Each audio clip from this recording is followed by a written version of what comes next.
Alors, ce matin, on va étudier la parabole des mines. Ça vous dit quelque chose? Non, pas encore. Pas facile, hein? Si je vous parle de la parabole des talents, ça vous dit quelque chose? Oui. Ouais. Bien, talent se trouve dans Matthieu, la parabole des mines dans Luc. C'est pas exactement la même chose. Puis on va quand même faire un petit parallèle entre les deux, mais très très petit. Mais on va vraiment plus étudier la parabole des mines. Cette semaine, le Seigneur m'a emmené là lundi. Et puis, moi-même, je n'étais jamais arrêté. Et puis, j'ai été vraiment béni par cette étude-là. Donc, on va la faire ce matin, si vous me permettez. Amen? Amen. Et ça, même si vous ne me permettez pas, c'est ça qu'on va faire. On ira du Luc. Amen. Luc 19, les versets 11 à 27, c'est là qu'on trouve la parabole des mines. Alors, ça dit, ils écoutaient ces choses. Et Jésus ajouta une parabole parce qu'il était près de Jérusalem et qu'on croyait qu'à l'instant, le royaume de Dieu allait paraître. Donc, il y a une raison pourquoi Jésus parle ou explique cette parabole-là, ou présente cette parabole-là plutôt. Il dit donc, un homme de haute naissance, ici c'est un noble, okay, s'en alla dans un pays lointain pour se faire investir de l'autorité royale et revenir ensuite. Il appela 10, le chiffre 10 ici est important, 10 de ses serviteurs, et leur donna 10 mines, et leur dit, faites-les valoir jusqu'à ce que je revienne. Mais ses concitoyens le haïssaient, et ils envoyèrent une ambassade après lui pour dire, nous ne voulons pas que cet homme règne sur nous.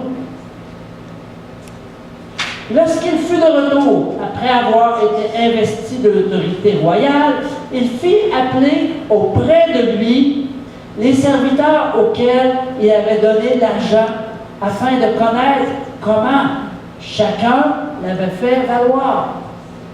Que veut dire le mot mine? C'est ça, on va y arriver. Ok, d'accord. Le premier vint et dit, Seigneur, ta mine a rapporté 10 000. OK? C'est une valeur d'argent. OK? On va y revenir, mais c'est une valeur d'argent, autrement dit. Il lui dit, c'est bien mon serviteur, parce que tu as été fidèle en peu de choses, reçois le gouvernement de 10 villes. Wow! Wow! Surtout quand on sait que les mines, c'est pas grand-chose. On va y revenir tantôt. Le second vint et dit, Seigneur, ta mine a produit 5 mines. Il lui dit, toi aussi, sois établi sur 5 villes. Un autre vint et dit, Seigneur, voici ta mine. Lui, il n'avait pas bonne mine. Voici ta mine que j'ai gardée dans un linge, car j'avais peur de toi, parce que tu es un homme sévère. Tu prends ce que tu n'as pas déposé et tu moissonnes ce que tu n'as pas semé. Oh, OK. Verset 22. Il lui dit, je te juge sur tes paroles, méchant serviteur. Tu savais que je suis un homme sévère, prenant ce que je n'ai pas déposé et moissonnant ce que je n'ai pas semé. Pourquoi donc n'as-tu pas mis mon argent dans une banque, afin qu'à mon retour, tu le retirasses? Ça, c'est un beau, c'est un verbe que tu retirasses avec un intérêt. Puis il dit à ceux qui étaient là, ôtez-lui la mine et donnez-la à celui qui a 10 mines. Et lui dire, Seigneur, il a déjà 10 mines. Je vous l'ai dit, on donnera à celui qui a, mais à celui qui n'a pas, on notera même ce qu'il a. Au reste, emmenez ici mes ennemis. Vous savez, tantôt, là, les ennemis là, qui avaient couru en arrière du roi, hein? Emmenez ici mes ennemis, qui n'ont pas voulu que je régnasse sur eux, et tuez-les en ma présence. OK, bon. C'est vrai le matin ici, hein? OK, donc, dans Matthieu 25, les versets 14 à 30, on a la parabole qui est semblable à celle des mines, qui est la parabole des talents. Avec quand même quelques variantes importantes à souligner.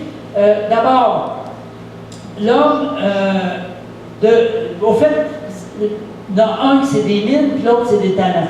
Le talent vaut beaucoup plus que les mines, mais ça, c'est un élément. Et l'autre, c'est que l'homme va confier dans celle des talents 5 talents à un, 2 talents à l'autre et 1 talent au troisième. Tandis que ceux-là, les 10 ont reçu 1 talent. Une mine, pardon. Donc, c'est les deux éléments principaux. Et ces 5, 2 et 1 étaient selon la capacité de chacun. Donc, on pourrait déduire que Jésus a peut-être raconté 2 fois une histoire semblable, mais qu'il a adapté à ceux qui l'écoutaient, aux besoins des gens qui l'écoutaient. Moi, je pense vraiment que c'est ça. Amen? Maintenant, dans cette histoire-là, moi, j'ai vu 3 niveaux, OK, de compréhension de l'histoire. Le premier niveau, je ne sais pas tout à fait ça, mais en fait, ça, c'est l'histoire des talents. Voyez-vous, là, qui a pu multiplier, mais en tout cas, c'est pas tellement ça. Donc, les 3 niveaux, le premier, c'est Jésus parle aux disciples de son royaume. Deuxième niveau, deuxième compréhension qu'on peut sortir de là, Jésus invite les chrétiens de tout temps à partager le cadeau du salut par grâce. Quand je dis de tout temps, à partir de son ascension jusqu'à son retour. Okay? C'est ce que je veux dire par tout temps. Là. Et troisièmement, il y a une compréhension historique. Il y a quelque chose qui s'est passé dans l'histoire qu'on va apprendre. D'ailleurs, on va commencer par celle-là, le côté historique, si vous me permettez. Amen. Ça fait qu'il y avait l'histoire d'un homme de haute naissance, donc un homme qui allait chercher la confirmation royale dans un pays lointain. Et ça a dû faire remonter à la mémoire des Juifs qui écoutaient Jésus une histoire qui s'était vraiment passée. En effet, Hérode le Grand, OK? Il y avait un fils qui s'appelait Archélaüs. Et puis, il avait fait exactement la même chose 30 ans auparavant. Je vous explique. Donc, Hérode le Grand, ce roi-là qui a tenté d'éliminer Jésus en tuant les enfants au temps de Jésus, il est mort en l'an 4 avant Jésus-Christ. Dans son testament, il légua son royaume à 3 de ses fils. Le territoire de la Judée et de la Samarie a été attribué à Archélaüs. Celui-ci reçut également le titre de roi. Archélaüs, cependant, ne pouvait pas s'approprier du titre de roi sur la seule base du testament de son père. La monarchie juive étant à cette époque sous le protectorat de la Rome impériale, il devait solliciter la permission de Rome avant de monter sur le trône. Hérode avait d'ailleurs reçu sa royauté de cette façon-là. Ça fait que son fils devait faire la même chose. Les Juifs, évidemment, avec tout ce que Hérode avait fait contre eux, haïssaient Hérode le Grand pour sa cruauté, parce qu'il était tellement cruel. Même mourant, écoutez bien ça, là, même mourant, Hérode le Grand avait demandé à sa sœur Salomé d'enfermer tous les notables juifs dans l'hippodrome et de les tuer au moment de sa mort. Sachant que sa propre fin serait probablement l'occasion d'une grande réjouissance pour les Juifs, il ne voulait pas qu'ils se réjouissent. Ça fait qu'en tuant les nobles du pays, il savait que le pays serait en deuil. En tout cas, pas juste pour vous montrer à quel point, des fois, les gens sont méchants. Donc, finalement, il s'est présenté à Rome, et puis l'empereur a décidé de lui donner le titre d'Ethnarque, lui promettant celui de roi s'il parvenait à exercer une bonne gouvernance. Mais ça ne s'est jamais produit. Hein, la pomme ne tombe jamais loin du pommier. Hein? Son caractère sanguinaire força Rome de l'envoyer en exil, et 7 ans plus tard. Donc Jésus part de faits vécus. Et il capte l'attention des gens en parlant de quelque chose qui venait de vivre, qui était connu des gens de l'époque. Si je vous en parle ce matin, c'est pour mieux comprendre comment Jésus s'y est pris. Puis comment ça peut être touchant aussi pour les gens de l'époque. Amen. Regardons maintenant le verset 11, qui nous donne la raison qui a motivé Jésus à enseigner la parabole des mines. Ça nous dit ici, et comme ils entendaient ces choses, il ajouta et leur dit une parabole parce qu'ils étaient près de Jérusalem et qu'ils pensaient que le royaume de Dieu allait immédiatement paraître. Écoutez, pour les gens de l'époque, surtout pour les disciples de Jésus, eux autres s'attendaient à ce que Jésus monte sur le règne, puis qu'il les nomme ministre de ci, puis ministre de ça, puis qu'ils aillent vraiment remettre les Romains à leur place, qui vaillent les Romains carrément. Donc, ils pensaient vraiment que Jésus était pour être une sorte de roi qui amènerait une sorte de paix avec les Romains. Mais ici, Jésus, à travers cette parabole-là, ramène les disciples à sa vraie vocation. Parce qu'ils n'avaient pas encore compris que Jésus était appelé à souffrir et à mourir et à ressusciter par après, comme on l'a vu si bien à travers les chants ce matin. N'est-ce pas que c'était touchant? Hein? Oui. Vous savez, quand on réalise tout ce que Jésus a fait pour nous autres, là, on ne peut pas faire autrement que, wow, un petit peu comme Georges, quand il a écouté la Passion, les larmes se sont mises à couler. Et c'est important, ça, de rentrer dans cette émotion-là.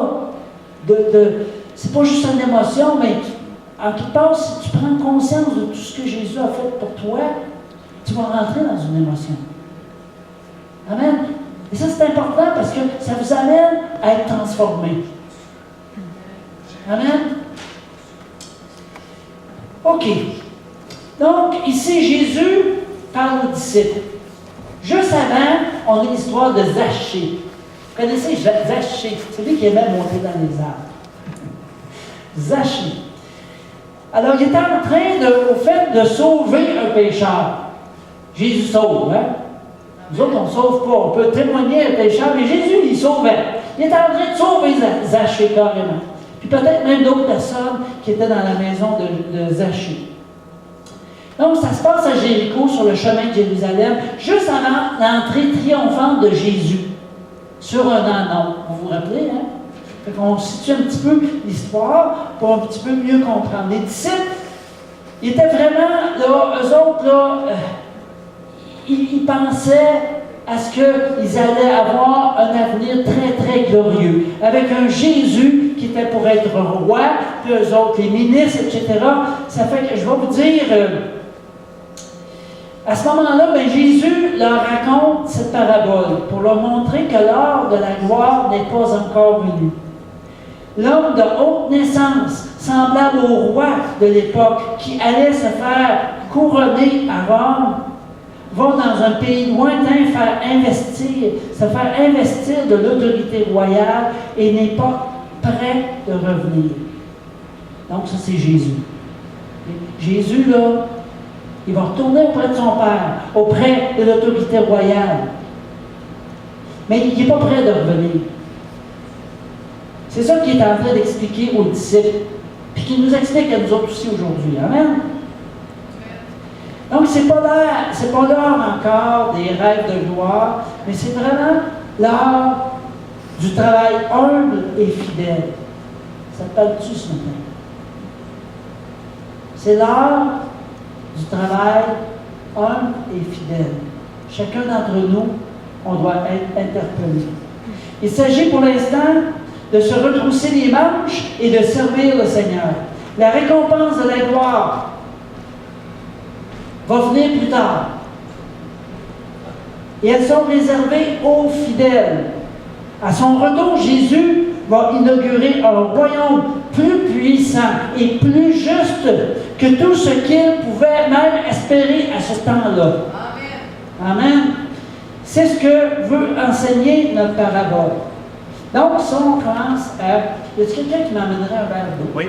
Je vais dire, je vais prendre un verre d'eau ce matin. Donc, quand on parle de haute naissance, donc Jésus parle aux disciples, comme j'ai dit tantôt, j'ai oublié d'avancer.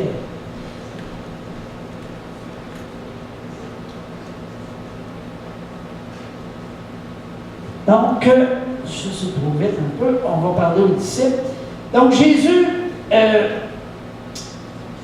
de haute naissance, n'est-ce pas? Amen. Jésus est vraiment de haute naissance. Qui n'est plus que Jésus, au fait? Il est issu d'un sang royal. Il est le fils de David, le fils de Dieu. De plus, son caractère, il y a ce qu'il y a de plus noble. Amen. Parce que ça nous montre, et ça reste vraiment le centre de cette parabole-là. Il va se faire investir donc de l'autorité royale. Et lorsqu'il va revenir, il va revenir avec cette autorité royale. Es-tu prêt? Donc, Dieu l'a couronné roi de l'univers et de l'Église pour avoir accompli sa mission. Il est parti pour un temps indéterminé, mais assez longtemps. Merci beaucoup, Marie. Pour que ses serviteurs aient de quoi faire. Amen. Son retour sera le second avènement du Christ pour le jugement.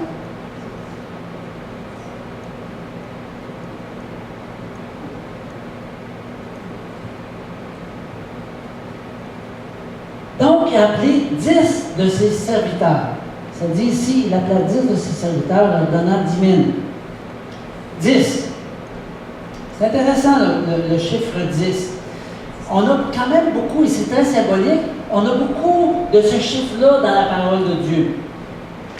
Est-ce que vous pourriez m'en partager quelques-uns? On a quoi comme 10 dans la parole? Les 10 commandements, tout à fait. 10.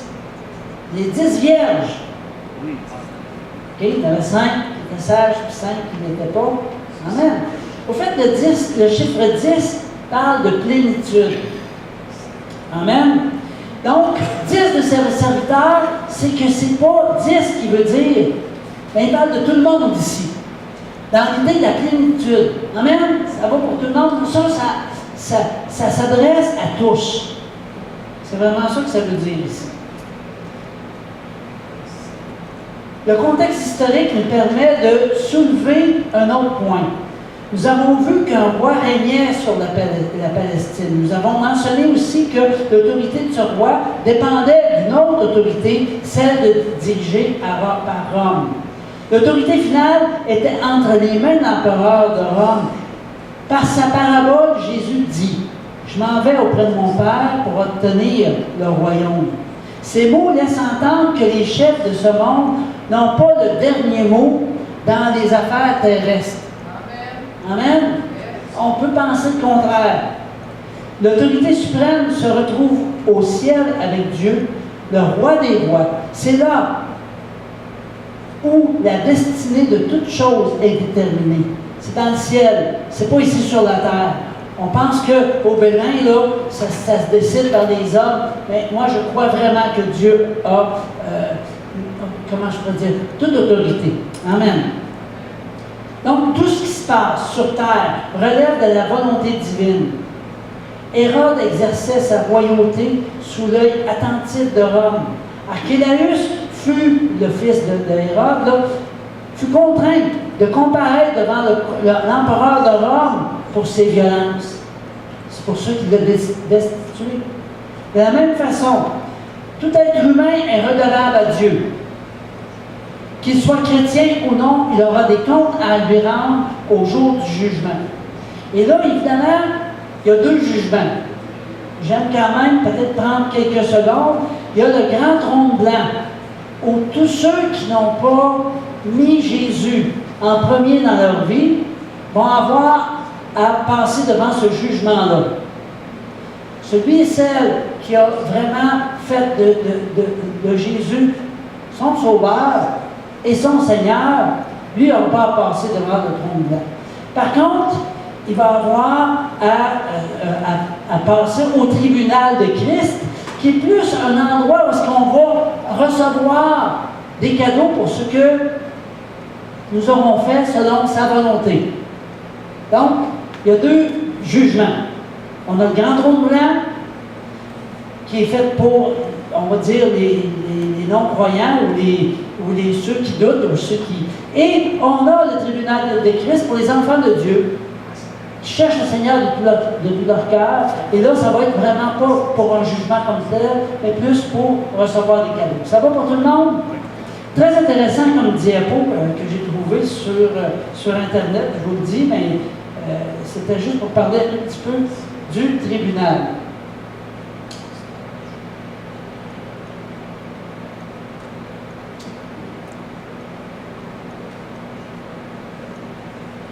OK.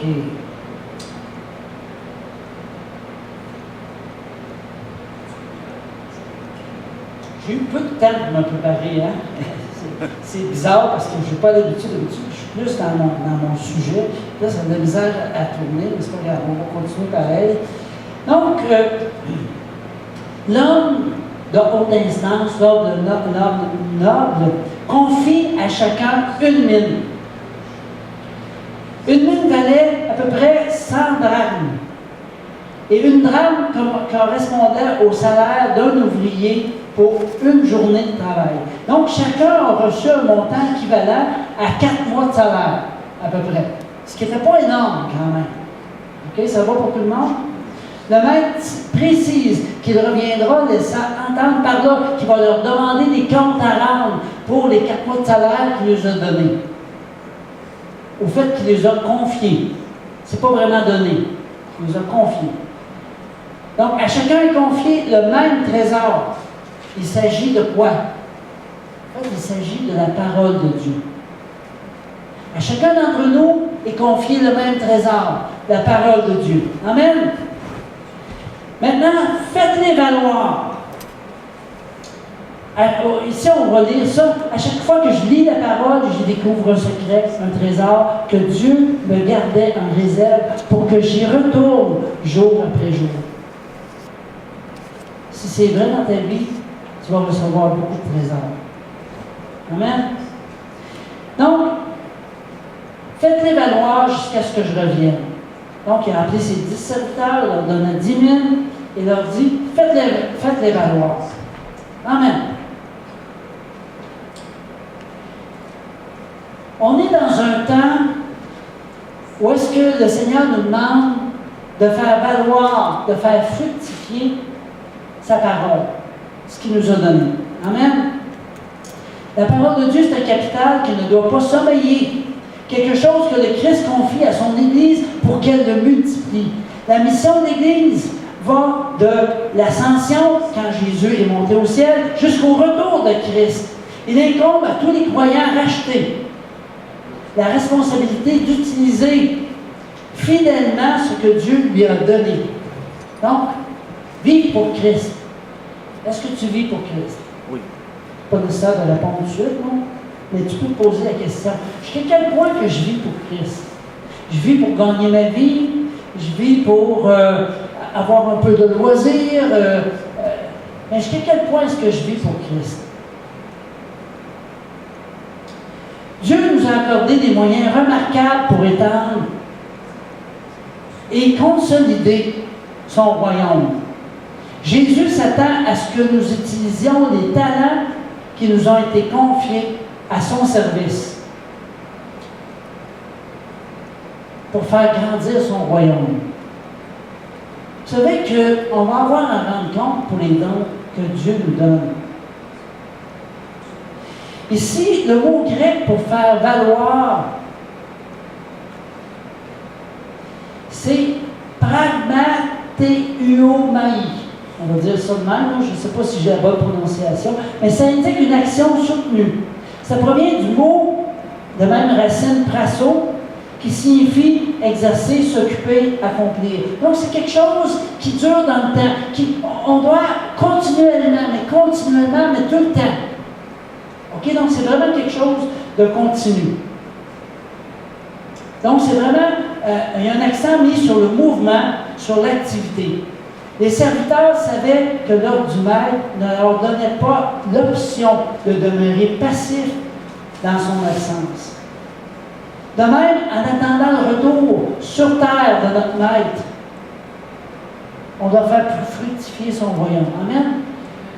Nous devons faire fructifier son royaume.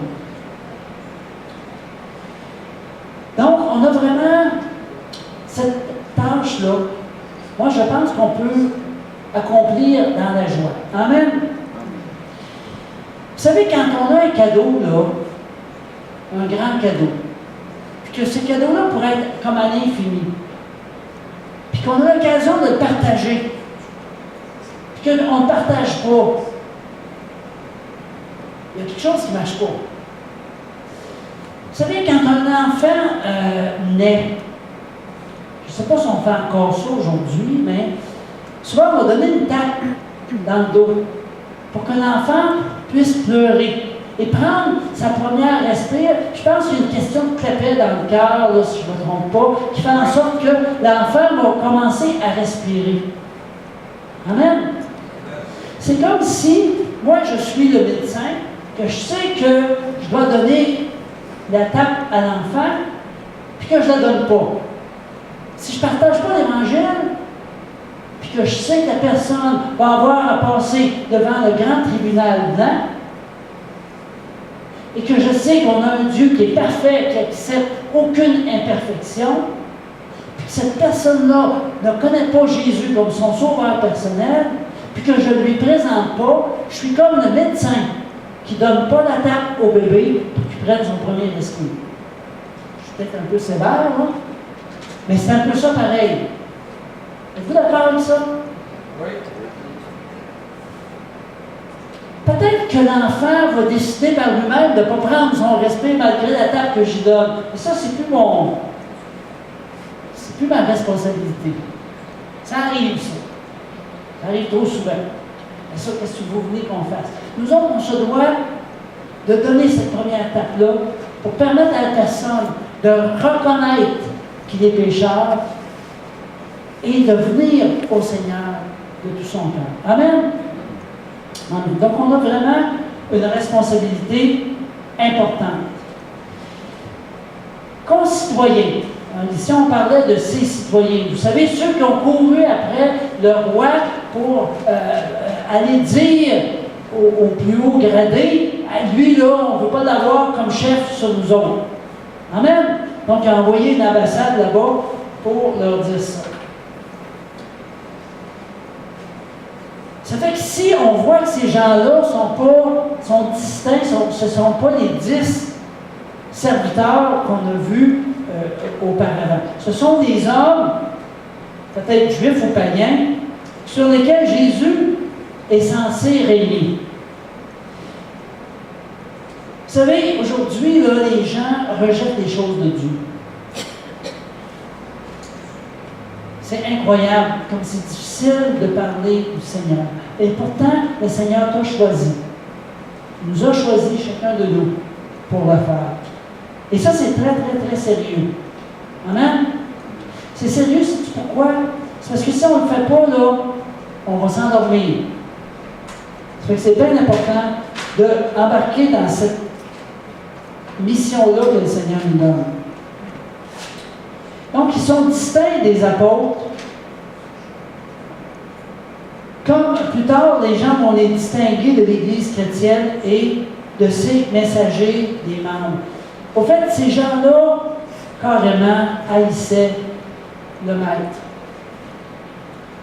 Et aujourd'hui, on a quand même beaucoup de ça.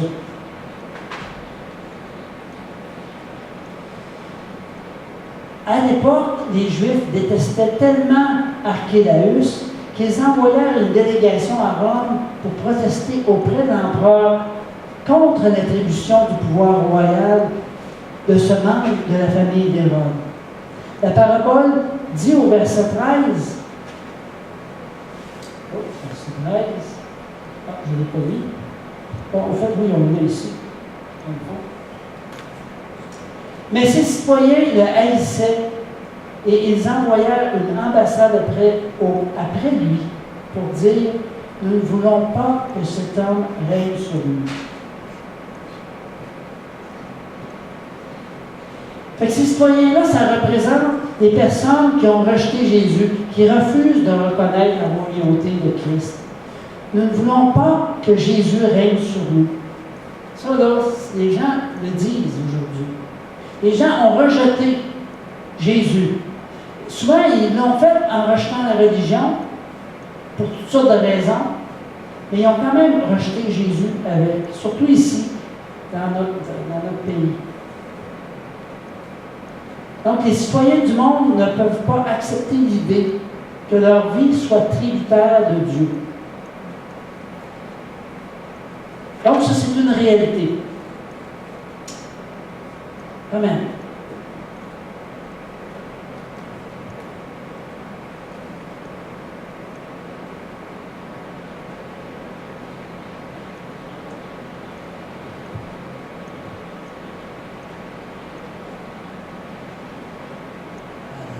Je vais prendre un temps de prière parce que ça va pas bien pour moi aujourd'hui. Je ne sais pas c'est quoi, mais j'espère que vous me suivez. J'ai l'impression de vous perdre un petit peu par vous. Et mon texte, je ne le saisis pas vraiment bien. Je pensais d'avoir plus de temps pour me préparer. Amen.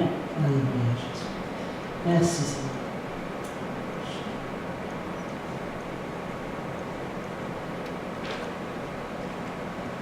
Amen.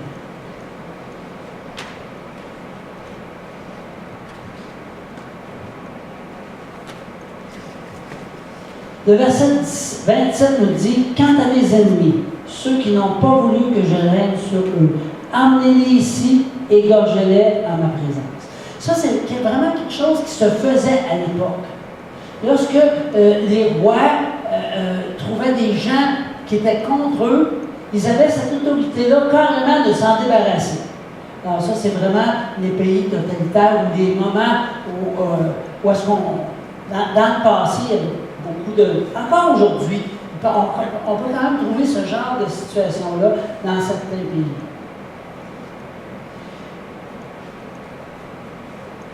Donc, ici, ce passage-là nous amène à réfléchir que l'heure des comptes va arriver à un moment donné. Il va falloir que chacun puisse montrer qu'est-ce qu'il a fait avec la parole de Dieu qui lui a été donnée. Ici, le premier va rendre 10 mines, ce qui est énorme. Et il reçoit en héritage le gouvernement de 10 villes. Le second, lui, il en remet 5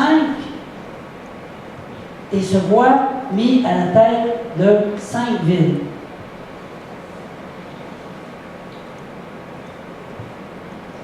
Et ce qui est intéressant ici, c'est que les trois personnes parlent de ta mine lorsqu'ils disent qu'est-ce qu'ils ont fait avec. Ils ne disent pas la mine que ma mine, ils disent ta mine. Donc ils reconnaissent tous les trois que ça appartient au Seigneur. Il y en a 2 qui ont fait quelque chose avec, et le troisième, lui, il dit, moi, ta mine, là, je l'ai mis dans un mouchoir. En fait, c'est pas vraiment un mouchoir. Donc, ça, c'est les 2 premiers.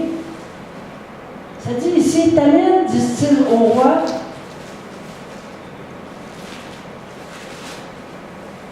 donc il ne la revendique pas, sachant qu'elle ne leur appartient pas.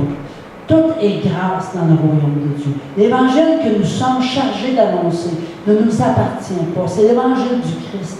La puissance de Dieu pour le salut de quiconque croit. Donc, nous ne sommes que les messagers. Amen. Notre seule mission est de ne pas le garder pour nous, mais de l'annoncer aux autres. Amen. Et là, c'est merveilleux, qu'est-ce qu'il dit ici? Il dit, c'est bien, bon serviteur. Allez, moi, je veux entendre ça. Veux-tu entendre ça, toi? Oui. C'est bien, bon serviteur. Alors, si nous persévérons, nous régnerons aussi avec lui. Amen! Si nous le renions, il va nous renier aussi. Il y a cet aspect-là. Donc, il y a les deux côtés de la médaille. Amen! Alors ici, là où il avait enveloppé la mine, le troisième, c'était ce qu'on appelle un suaire. Nous autres, on connaît juste le suaire de Turin, là, mais c'est pas de ça qu'on parle. En fait, c'est un genre de mouchoir qu'on s'essuie pour ramasser la sueur. Lui, il avait mis ça dans ce mouchoir-là, qui servait, dans le fond, à quelqu'un qui travaille fort pour s'essuyer, fait qu'il n'avait pas besoin, parce qu'il n'a rien fait avec. Mais voyez-vous le lien? Comment il avait mis ça dans un suaire? Parce que le mot linge, là, si on regarde la racine, c'est vraiment le mot suaire. Donc, le troisième, lui, il a été vraiment remis dehors. Celui qui n'avait rien fait. Et pourtant, il avait dit Tamine, donc il reconnaissait que Dieu, que la personne était son Seigneur. Mais pourtant, le Seigneur l'a carrément mis à la porte. Est-ce qu'il va être sauvé? Il reconnaît comme Seigneur, mais le Seigneur le met à la porte. S'il le met à la porte, moi, je ne pense pas qu'il soit sauvé. Ça veut dire qu'il y a des gens dans les églises qui viennent pour s'asseoir les dimanches, mais s'ils ne bougent pas pour le Seigneur, s'ils n'entrent pas dans la mission que Dieu leur donne de partager la parole de Dieu, je pense qu'ils vont passer devant le jugement de Dieu. D'après cette parabole-là ici, bien sûr. Mais je pense qu'on voit ça ailleurs aussi. Le Seigneur veut vraiment qu'on soit à l'œuvre. Amen. Le Seigneur ne veut pas avoir des chrétiens du dimanche qui viennent le dimanche, qui s'assoient, puis qui repartent le lundi. Au fait, des chrétiens qui viennent le dimanche, qui se repentent de ce qu'ils ont fait pendant la semaine et qui retournent le lundi refaire la même chose. Puis qui reviennent le dimanche à soir, qui se repartent de nouveau, puis qui repartent encore le lundi. Voyez-vous, l'idée, c'est vraiment une transformation. Une transformation qui vous permet d'être une lumière et d'être transformé dans votre être intérieur. Amen? Amen. Donc, on donnera à celui qui a et on prendra à celui qui n'a pas. Wow! Ça fait partie du royaume de Dieu. Cette manière de comprendre les choses. Le Seigneur, si tu aimes le Seigneur de tout ton cœur, il va te donner au-delà de tout. Puis ce que tu vas faire ici sur la terre ne sera pas une charge excessive pour toi. Parce que tu vas trouver ton plaisir en servant Dieu. Amen? Amen. Un chrétien est un homme qui se repent le dimanche pour ce qu'il a fait le samedi et qu'il le fera le lundi. Comme je disais tout à l'heure, on ne veut pas ça. Ça, c'est pas vraiment un chrétien. Vous êtes d'accord avec moi? Oui. Amen. Donc, ici, tu es là, ma présence, ça, c'est vraiment la conséquence de ce qui s'est passé. Au reste, amenez ici mes ennemis. Ça, c'est des ennemis, là. OK, donc on a les deux qui ont multiplié. C'est merveilleux, là, la multiplication qu'ils ont faite. C'est vraiment divin, ça, là. Donc, quand on met un petit peu entre les mains de Dieu, Dieu le multiplie de la même façon que la veuve de Sarepta, qui avait un tout petit peu d'huile. Amen. Donc, le petit peu que tu as, si tu le donnes vraiment à Dieu, tu vas voir des grandes choses. Il y a cet homme-là qui, lui, l'avait caché. Parce qu'il y avait une mauvaise compréhension de qui était le Père. Vous rappelez-vous qu'est-ce qu'il a dit? Il dit, moi, il dit, je le cache. Je le mets-tu ici? Je pense qu'on va aller le voir au tout début. Je pense que ça va à peine de retourner, là.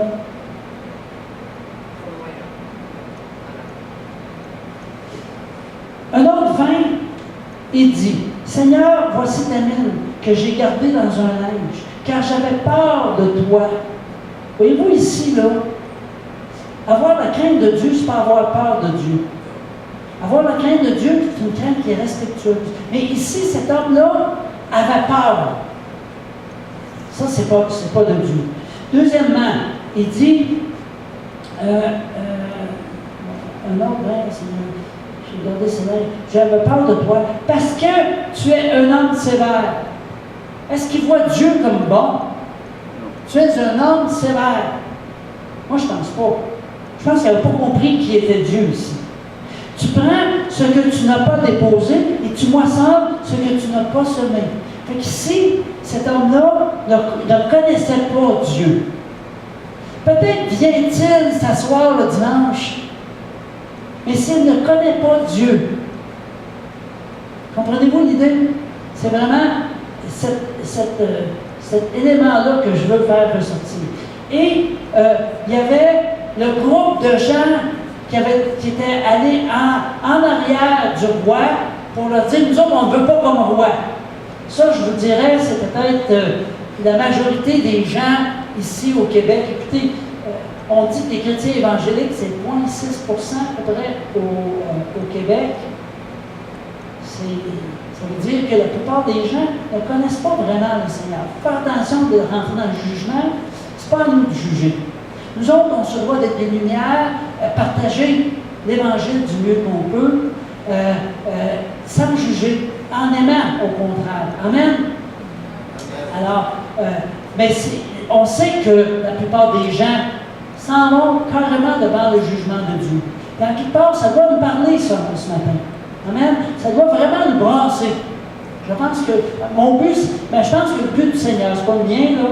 Je pense que le but du Seigneur ce matin, c'est de nous ramener à avoir la motivation pour partager la parole de Dieu. On est ici, ça devrait être notre priorité, d'être des lumières. Amen? Amen. Donc, être des lumières, comme des bons dispensateurs. Écoutez, cette diapo-là est quand même spéciale. Parce que si vous comptez le nombre de personnes, le nombre de cierges, de lumières qu'il y a là, il y en a 10. Et ça dit ici, comme de bons dispensateurs des diverses grâces de Dieu, que chacun de vous mette au service des autres le don qu'il a reçu. Amen? Amen. J'aimerais ça que vous vous leviez.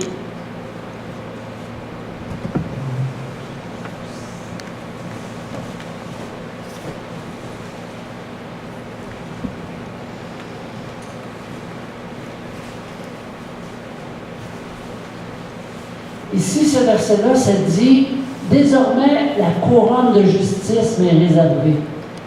Le Seigneur, le juste juge, me la donnera dans ce jour-là, et non seulement à moi, mais encore à tous ceux qui auront aimé son avènement. » Je la veux, cette couronne-là. Je la veux. Amen. Et je pense que le Seigneur nous appelle à être actifs. Être actif, ça ne veut pas dire que les gens acceptent, mais c'est quand même de prendre la personne qui est près de nous et puis lui donner la table qui va lui permettre de respirer et de connaître le Seigneur. Amen. Comme Seigneur et Sauveur. Amen. Alors, on est appelé à ça. Faire fructifier sa parole. Amen. Fait qu'on va vraiment, je vais appeler vraiment la grâce de Dieu sur chacun d'entre nous ce matin. Amen. Pour avoir cette audace-là, cette manière de faire aussi, parce que chaque cas est différent. Mais le Seigneur veut d'abord, je dirais, transformer chacun des enfants de Dieu pour qu'ils puissent être encore mieux un canal de la grâce du Seigneur. Vous savez, des fois, là, en tant que canal, on est un petit peu bouché.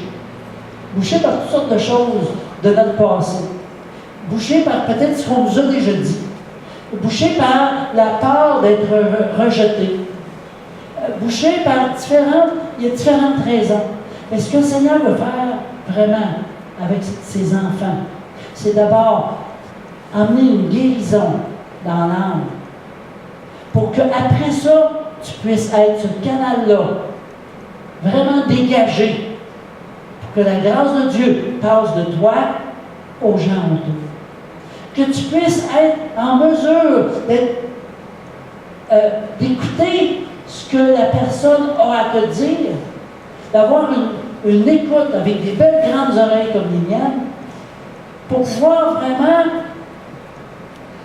capter l'attention de la personne. Utiliser peut-être même des éléments comme Jésus a fait de ce que la personne a vécu. Parce que Jésus, dans la parabole des mines, a parlé de quelque chose que le peuple juif avait vécu à travers Archélaüs, pour pouvoir mieux emmener la personne à la repentance. Amen? Alléluia, Jésus. Merci. On peut mettre peut-être une musique de fond aussi. Peut-être une musique de fond. Amen. Alléluia, Jésus. Merci, Seigneur. Merci, Seigneur. Seigneur, nous voici devant toi. On veut te servir, Seigneur. On veut être des témoins fidèles. Et j'appelle maintenant ton onction sur chacun de nous, afin que nous puissions bouger, afin que nous puissions être attentifs aux besoins des gens, de les aimer, mais surtout de les amener à la repentance, de les amener à ta connaissance, de les amener à réaliser qu'ils ont un vide qui est exactement la grandeur de ton amour. Merci, Seigneur, de ce que tu bénis chaque personne. Et que, Seigneur, lorsqu'on fait une tentative, que ce ne soit pas un blocage qui arrive, mais que par ton esprit, tu viennes, Seigneur, nous donner tous les mots, toute la stratégie nécessaire afin que les personnes puissent être touchées. Je te remercie, Seigneur, pour ton esprit qui nous vient en secours. Et Seigneur, tu nous donnes cette grâce d'aller, comme tu dis dans ta parole, et de faire de toutes les nations des disciples, afin que nous puissions ici, dans ton Église, les baptiser au nom du Père, du Fils et du Saint-Esprit. Que nous ayons la joie de manquer de place pour accueillir toutes les personnes qui ont soif de toi. Seigneur, donne-nous d'accepter les refus, de ne pas être bouleversés par les refus, et de prier pour ceux qui ne t'acceptent pas, jusqu'au moment où est-ce qu'il y aura une autre porte qui s'ouvre.